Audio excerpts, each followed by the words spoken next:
te presentamos tu vitamina T de hoy. Teoterapia, amor de Dios para tu sanidad y tu crecimiento. Disfrútala y compártela con otros.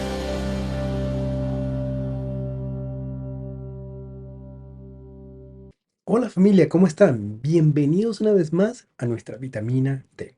El día de hoy tenemos un mensaje súper especial por la mano de Dios. Por lo tanto, si no tienes tu Biblia, anda, pausa el video, busca tu Biblia y vuelve rápidamente. Vamos a ir a la palabra de Dios en Lucas 14, 7 al 11. Y dice, observando cómo escogían los primeros asientos a la mesa, refirió a los convidados una palabra, diciéndoles, cuando fueres convidado por alguno a bodas, no te sientes en el primer lugar, no sea que otro más distinguido que tú esté convidado por él. Y viniendo el que te convidó a ti y a él, te diga, da lugar a este, entonces comiences con vergüenza a ocupar el último lugar. Mas cuando fueres convidado, ve y siéntate en el último lugar, para que cuando venga el que te convidó te diga, amigo, sube más arriba, entonces tendrás gloria delante de los que se sientan contigo a la mesa, porque cualquiera que se enaltece será humillado, y el que se humilla será enaltecido. Estamos hablando vamos a la parte histórica. La parte histórica estamos hablando de los fariseos. Los fariseos tenían ese ranking o esa jerarquía social en ese momento. Tenían esa forma de decir, o sea, nosotros somos fariseos y eso nos hace un poco más que el resto de la población. Nosotros somos los religiosos, eso nos hace un poco más que el resto de la población. Nosotros somos los que manejamos la palabra de Dios, eso nos hace un poco más que el resto de ustedes. Entonces, ellos siempre estaban buscando el reconocimiento de ser fariseos o de ser esos religiosos del momento, ¿verdad? Y entonces buscaban atención constante. El Señor es una de las cosas que más les critica o les llama la atención a los fariseos durante el tiempo de nuestro Señor Jesucristo. En este momento, Él está confrontando a los fariseos por su arrogancia. La arrogancia de decir, yo me quiero sentar primero en la mesa porque yo soy más importante. Y nos llama a nosotros a tomar en cuenta lo siguiente, que cualquiera que se trate de sobresaltar o se enaltece o se sienta un poco más, ese será humillado. Y el que se humilla será enaltecido. Entonces, esta parte de humillar me llamó la atención. Entonces, quise investigar un poco más y en muchos pasajes bíblicos el Señor nos llama mucho a ser humildes. A ser humildes. Y cuando hablamos de humildad, normalmente a veces nos referimos a como una persona que tiene pocos recursos. La humildad que estamos hablando en la palabra de Dios se trata de corazón. Se trata de cómo nos sentimos nosotros y cómo nos comportamos, no buscando ser enaltecidos, ser sobresaltados. Y es una de las cosas que el Señor nos manda a hacer muchas veces. En Filipenses 2, 3, 4 dice, no hagas nada por egoísmo o vanagloria, sino con actitud humilde. Primera de Pedro 5, del 6 al 7 dice, revísanse todos de humildad en su trato mutuo, porque Dios se opone a los orgullosos. En Primera de Timoteo 2, 9 al 10 dice, asimismo las mujeres vístasen con ropa decorosa y con modestia y sensatez. Y en Primera de Pedro dice, 3, que su belleza no sea la exterior. Está hablando de la belleza interior. Entonces no se trata de las cosas afuera, sino de las cosas que están adentro. Eso es lo que el Señor nos está diciendo. Yo busqué en el diccionario humildad y modestia, diccionario bíblico. Dice, la humildad en la Biblia es la virtud que reconoce la dependencia total de Dios, la falta de orgullo personal y la disposición de someterse a su voluntad.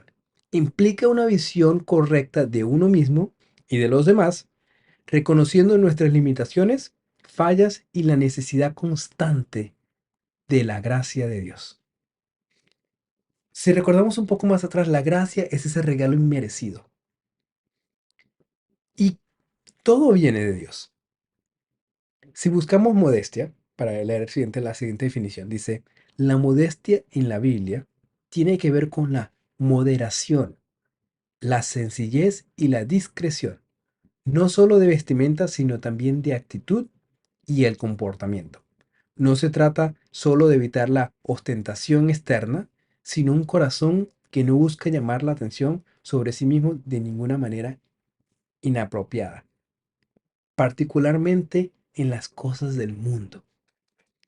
Esto me llamó mucho la atención, porque primeramente la humildad, ¿verdad? Y la modestia, que son la definición que se habla de que dice, el que se humilla será enaltecido. Estamos hablando de que el que se humilla significa el que tiene humildad y el que tiene modestia. Esas dos cosas. En la modestia vemos que se trata no solamente de cómo nos vestimos ni cómo tratamos de llamar la atención todo el tiempo, sino también de una manera apropiada de comportamiento. Y en la humildad vemos que significa dependencia total de Dios. Y eso me pareció increíble, porque si nos ponemos a pensar, el sol sale por la mañana y nosotros no podemos hacer absolutamente nada. Las horas pasan y nosotros no tenemos control sobre eso. Nuestro cabello le salen canas o cambian de color y no tenemos absolutamente cero control sobre eso. Y esto, que es nada, ¿qué podemos tener nosotros? Estamos desnudos delante del Señor. Todo lo que tenemos, hemos tenido y vamos a tener, viene de Dios. Viene todo de Dios.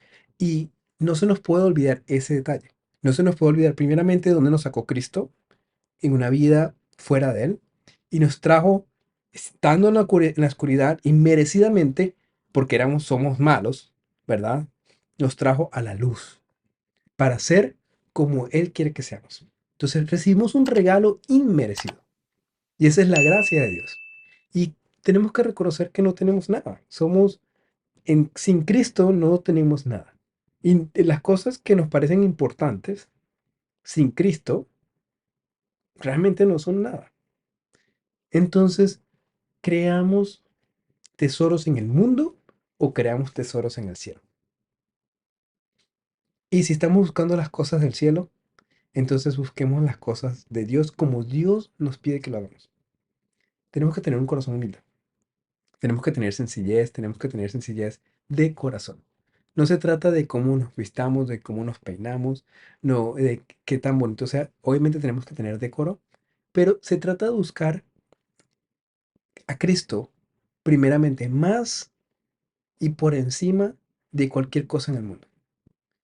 Por lo tanto, no tenemos tiempo de perder buscando las cosas del mundo. Las cosas del mundo, las cosas que necesitamos, el Señor las pone en todo momento. Sin embargo, las cosas de Dios hay que buscarlas con corazón completo. Entonces, familia, esa es la enseñanza del día de hoy. Oremos. Santo Espíritu de Dios, primeramente, Señor, como uno darte gracias, Señor, por todo lo que tenemos e incluso de todas las cosas que nos has sacado, Papito Dios.